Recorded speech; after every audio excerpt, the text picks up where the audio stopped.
I remember the fluorescent lights above me flickering like they were mocking the fact that I was still alive. Cold tile pressed against my cheek, sticky with my own blood, and the metallic taste in my mouth told me more was spilling out than I could control. My ears rang voices blurring into chaos, but through the blur, one sentence cut clearer than any siren. My mother's voice. "Save him first." She did not cry. She did not tremble. She spoke like a queen giving an order. My chest heaved as I lay sprawled on the floor of the hospital intake room. They had wheeled both of us in together, me barely conscious after Ethan's chair slammed into the side of my head and him clutching a bleeding hand from glass he had broken himself in the scuffle. Nurses rushed toward us, their hands full of gauze and scissors, but my mother, Linda Carter's body, blocked them like a shield. She pointed at my brother with a kind of desperate authority that left no doubt. "Save him first. That is my son. He cannot be left waiting." Her words sliced through me harder than the chair had. My vision spun and I forced my eyelids open just long enough to see the faces around me. The doctors hesitated, the nurses exchanging glances, their training at war with the demands of a mother who clearly favored one child over another. I wanted to scream. I wanted to shout, "I am dying here." But all that came out was a shallow gasp. I felt warmth on my neck, wet thick, and then the sound of a monitor beeping fast as they tried to check my vitals. My father, Robert, stood just behind Linda, his expression grim, arms folded as though he was waiting for the verdict in a courtroom. His silence was agreement. He was not going to fight for me. My own parents had just declared my brother Ethan more worthy of life than I was right there in the most critical moment of my existence. A nurse finally crouched beside me, whispering, "Stay with me. Stay awake." Her voice trembled like she knew what she was defying. The doctor pushed past Linda, commanding enough authority to override her plea, and ordered 2 teams. "Stabilize both patients." But the echo of my mother's words would not leave. "Save him first." I could hear them layered over the pounding of my heart, louder than the gurney wheels as they lifted me onto a stretcher, louder than the sting of alcohol wipes on my broken skin. Ethan moaned dramatically as they stitched his hand. He looked like a fallen hero. I looked like nothing more than collateral damage. In that suspended second between fading out and clinging to consciousness, I realized something that shattered me deeper than the blow to my skull. It was not just Ethan who tried to break me. It was all of them. My family had already chosen whose life mattered. My body shook with rage that could not find a voice. My fingertips curled against the stretcher rail nails, biting into metal. If I survived this night, I knew I would never be the same. The betrayal was not a whisper anymore. It was a roar. I closed my eyes, blood seeping faster, and let the truth sear itself into me. To my mother, I was expendable. To my father, I was silent background. To my brother, I was nothing but a punching bag. As the ceiling lights blurred into white streaks and the sirens of another ambulance wailed in the distance, one thought repeated with unbearable clarity. If they wanted me gone, they would have to watch me rise instead.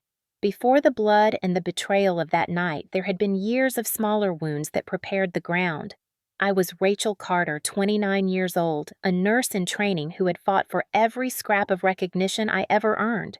Growing up in Dallas meant heat-heavy air football games, church on Sundays, and a family that never let me forget my place.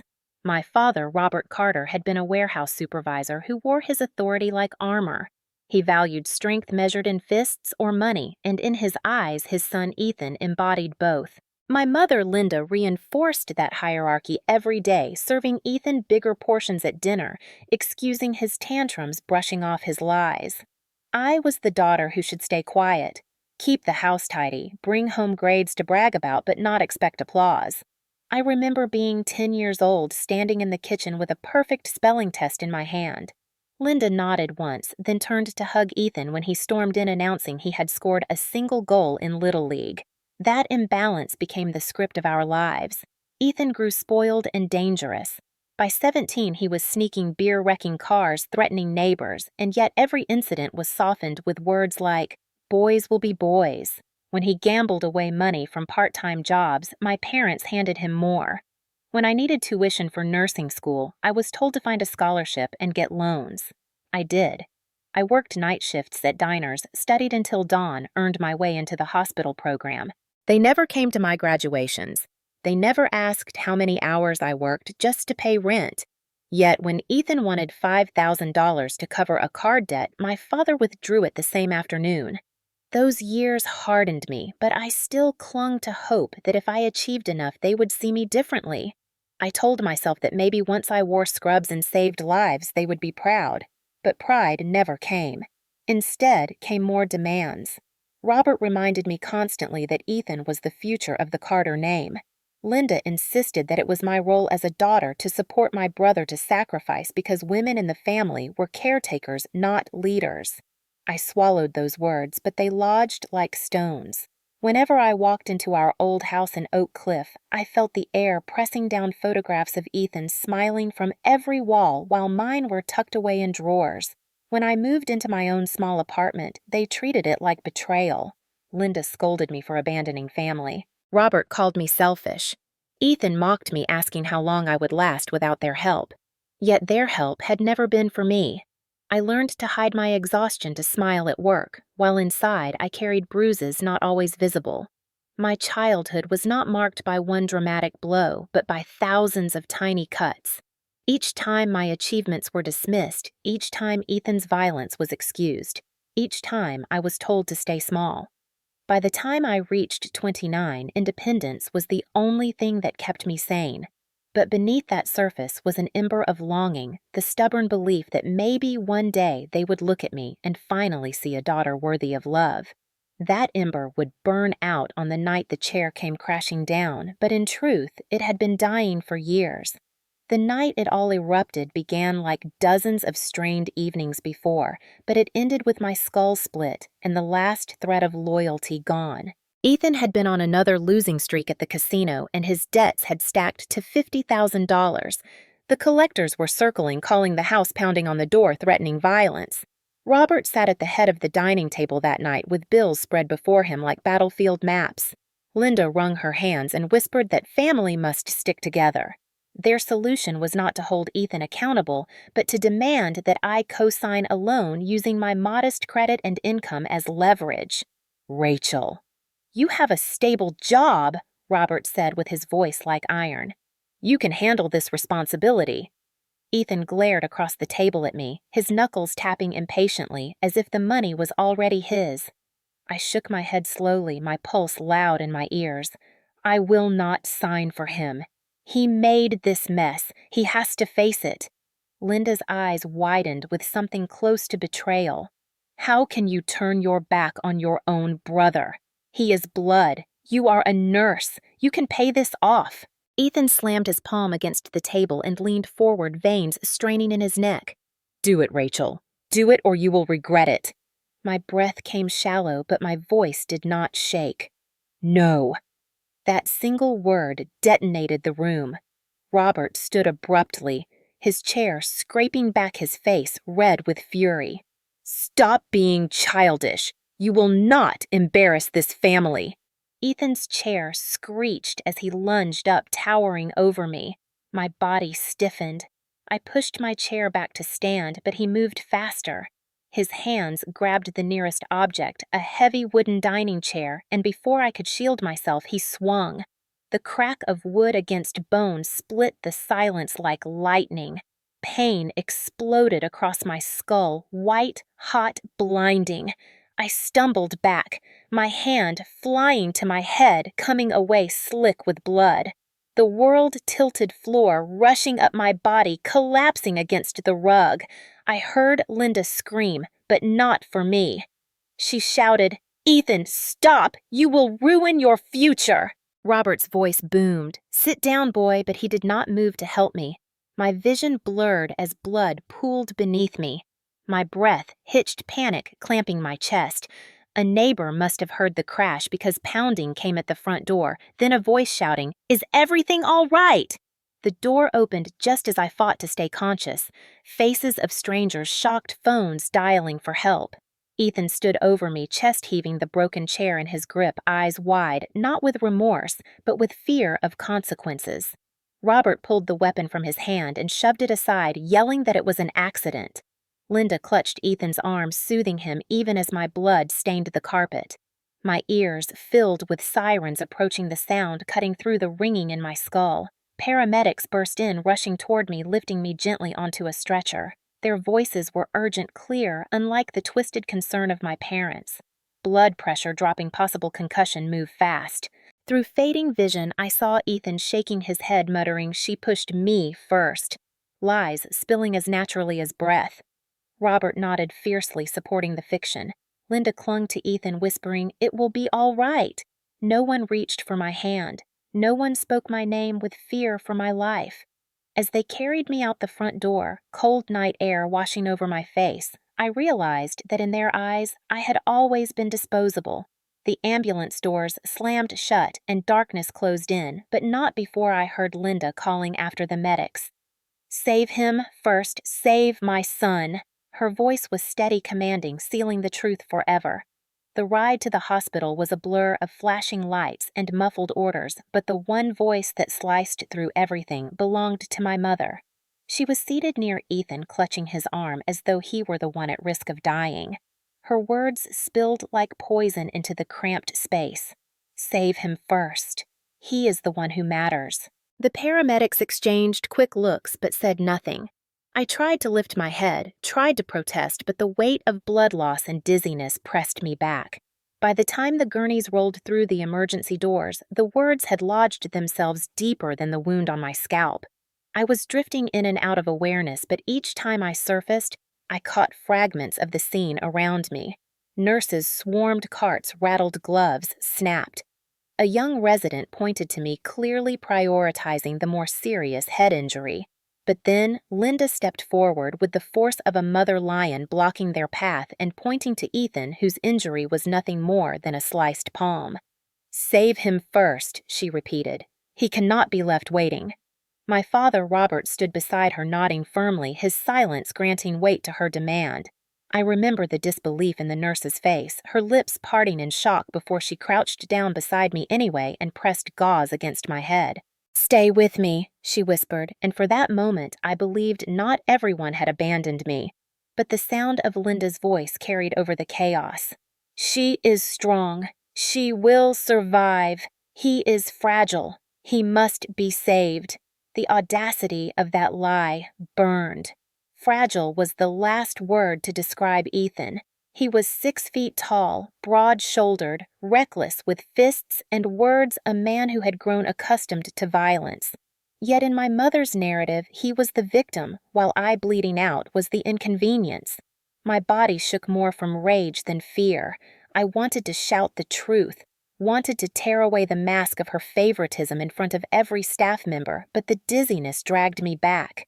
A doctor finally cut through the noise, declaring that protocol demanded the patient with head trauma be stabilized immediately. He ordered Ethan stitched in a secondary bay and me rushed to imaging. Linda's face twisted in outrage, her hands flying up in disbelief, but the decision had been made. As they wheeled me away, I caught her voice trailing after me, trembling with self-righteousness. "You are making a mistake. He is the important one." My eyes burned with tears that blurred the ceiling lights overhead. Not once had she looked at me as if I were her child. Not once had Robert demanded his daughter be cared for. All I saw was Ethan reclining like a spoiled prince, his minor wound exaggerated into tragedy while mine was dismissed. The CT scan revealed a concussion and deep lacerations that required stitching. I lay still as the machines beeped, every sound hammering home the reality that had been building for decades. My parents had finally revealed the truth with no disguise.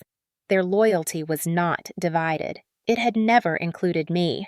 When I came back to the trauma bay, Ethan was already bandaged, sipping water, complaining that the hospital food was disgusting.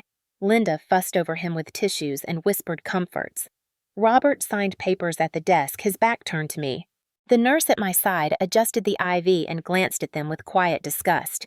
"Do not worry," she said softly. "You are safe here." But safe was not the word echoing inside me. Betrayed was. Betrayal had a taste of iron, a smell of disinfectant, a sting of stitches pulling skin together. Lying there under fluorescent lights, I understood something final. If I survived this, I would never again beg for their love. They had chosen, and so would I. When I left the hospital 3 days later, my head wrapped in bandages and my steps unsteady, I knew returning to that house would mean surrendering every shred of dignity I had left. Instead of going back to Oak Cliff, I called Sophie Miller, my closest friend from nursing school who had become a lawyer and the only person I trusted enough to see me raw. She did not hesitate. "Come here. Stay as long as you need." Her apartment was small but full of warmth plants lining the windowsills, books stacked in every corner. When she opened the door and saw the bruises blooming across my face and the stitches holding my scalp together, she covered her mouth with one hand, eyes blazing with outrage. Tell me everything, she demanded, and I did. I told her about the chair crashing down, about my mother's order at the hospital, about the way Robert's silence had been louder than any words about Ethan's smirk, as if even this violence would be forgiven. Sophie listened without interrupting her jaw, tight her pen scratching notes on a legal pad. When I finished, she said flatly, "You need to protect yourself. This is not just dysfunction. This is abuse, and you have rights." Her certainty steadied me in ways I had not expected. For years, I had swallowed gaslighting, convinced myself I was dramatic or selfish, but hearing Sophie name it as abuse was like someone turning a light on in a windowless room.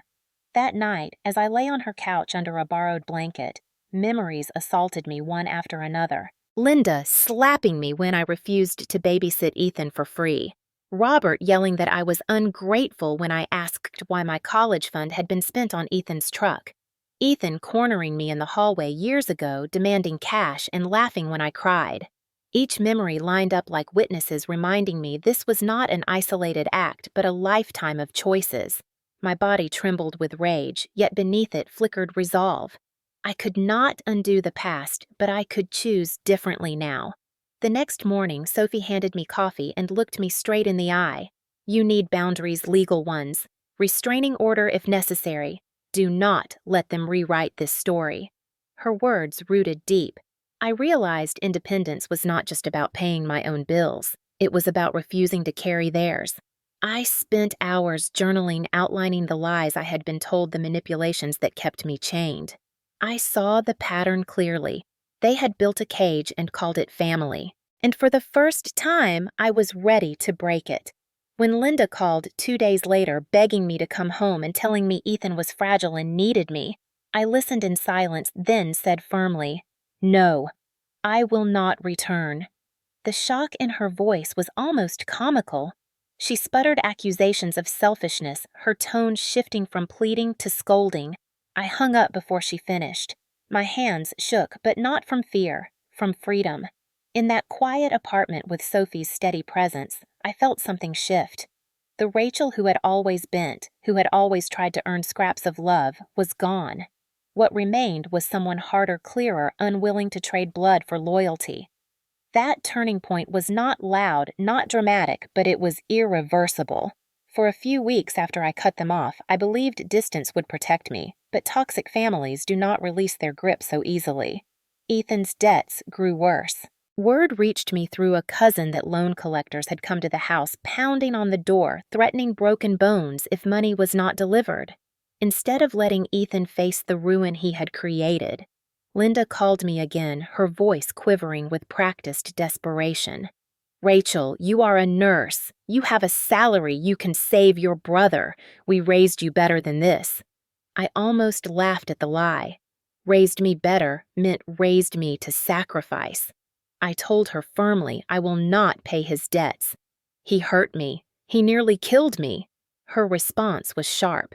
"You are exaggerating. You provoked him. Do not abandon us now." I ended the call with my hands trembling, but my mind clear. A few days later, as Sophie and I ate dinner together, loud pounding rattled the apartment door. My heart jolted. Sophie moved quickly, pulling out her phone to record as I peered through the peephole. My parents stood there flanking Ethan, who looked wild-eyed and desperate.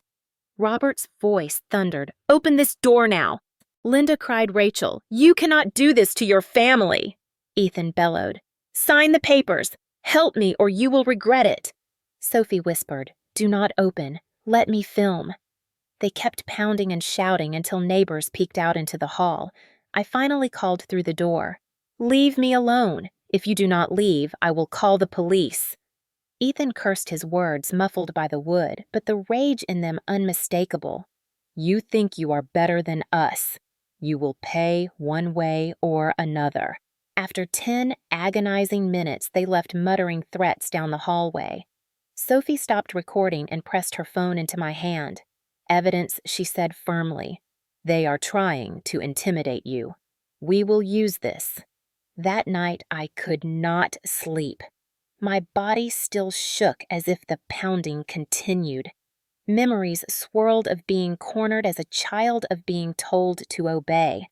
Now they had escalated from words to direct harassment. The next morning, Sophie helped me file a police report. For the first time, my side of the story was documented beyond whispered complaints. Yet the calls did not stop. Linda left voicemails alternating between pleading and scolding. Ethan sent texts filled with threats veiled as jokes. Robert's silence remained his weapon. Each message tightened the coil inside me. But instead of shrinking, I began to gather strength. Sophie contacted a colleague who specialized in family law. We met in a dim office where I laid out the pattern of abuse. The lawyer nodded grimly. "You have a strong case.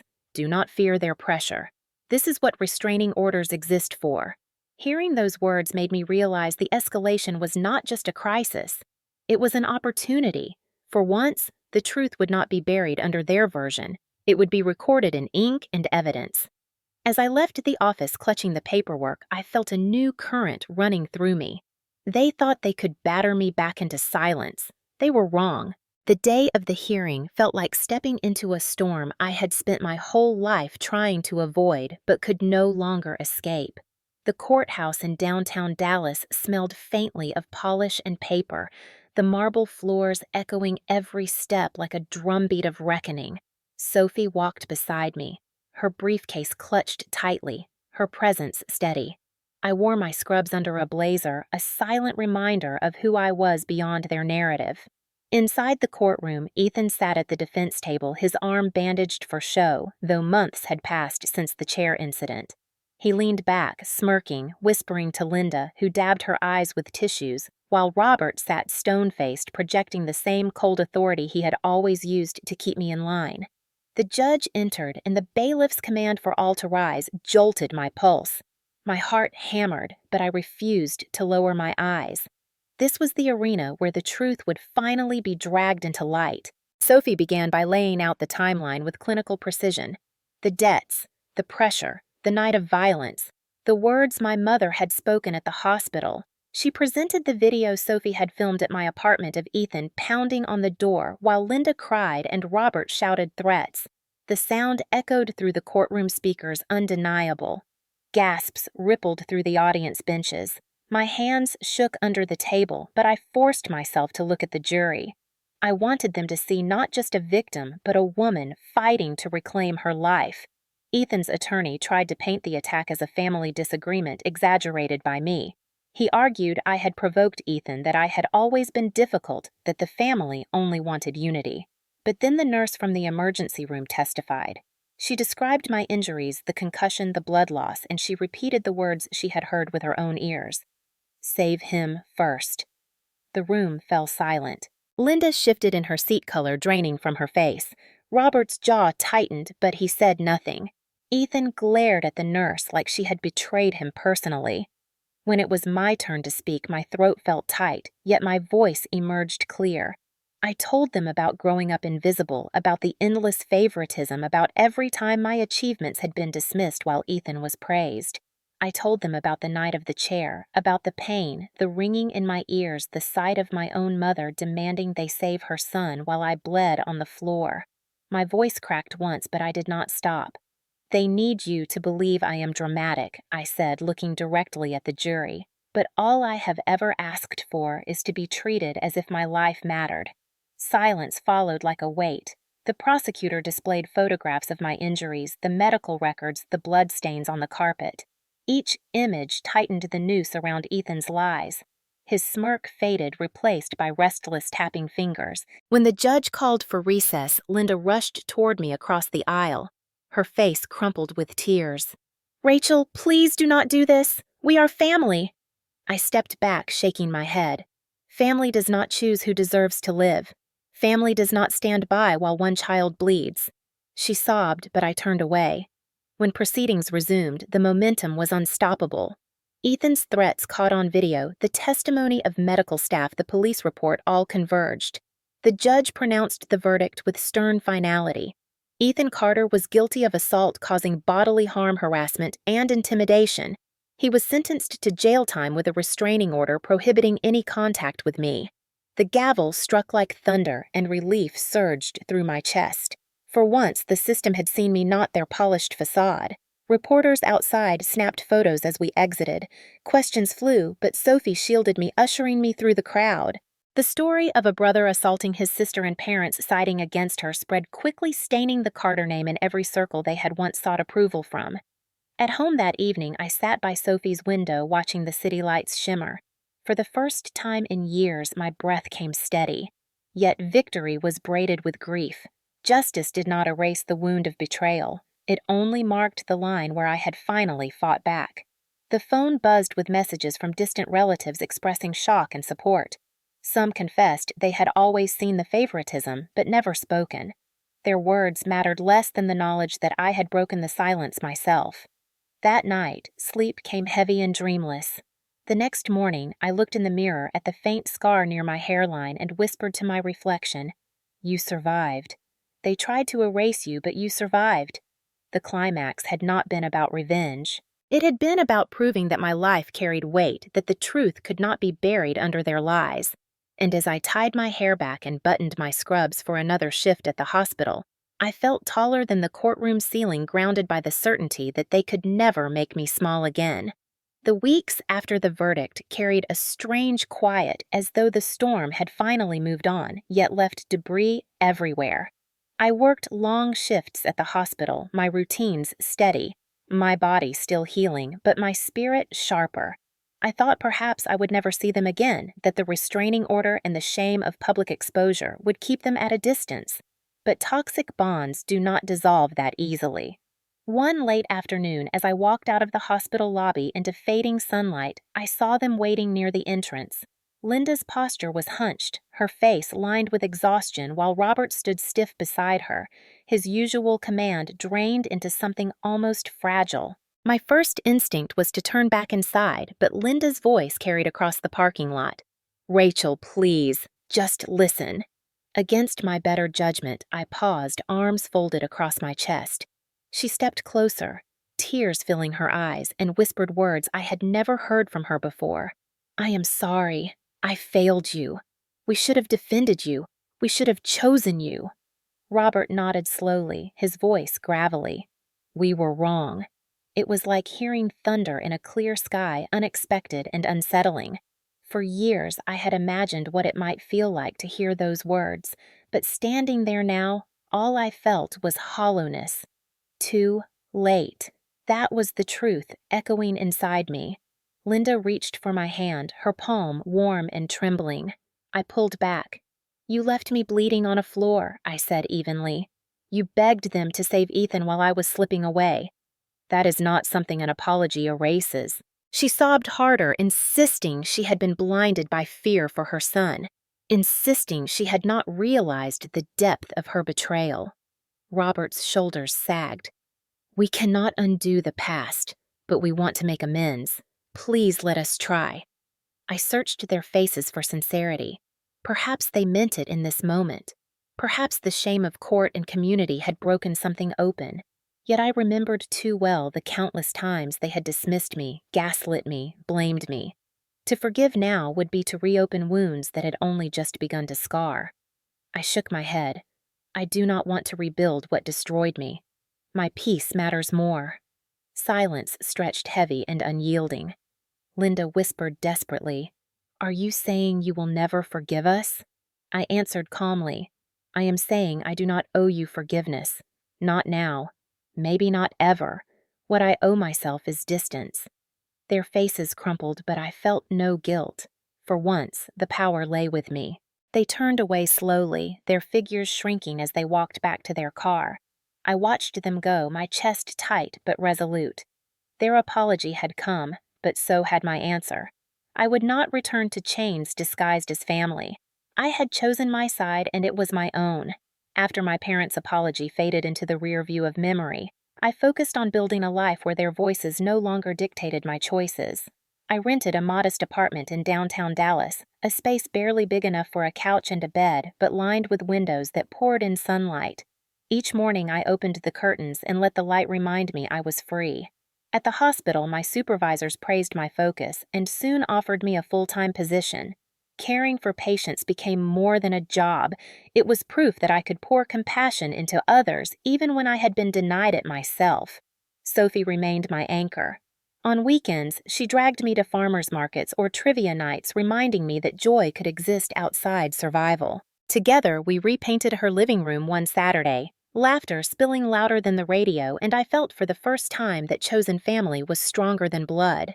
Letters from Ethan arrived from prison filled with apologies twisted into excuses.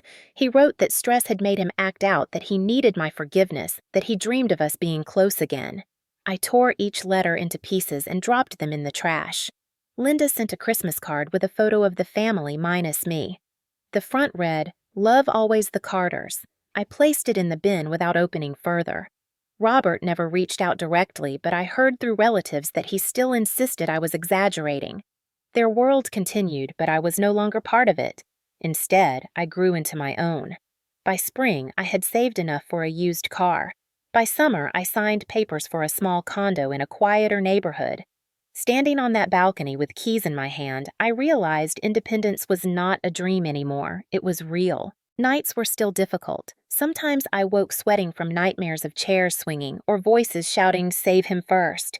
But in the quiet after panic, I reminded myself I had survived, and survival was victory.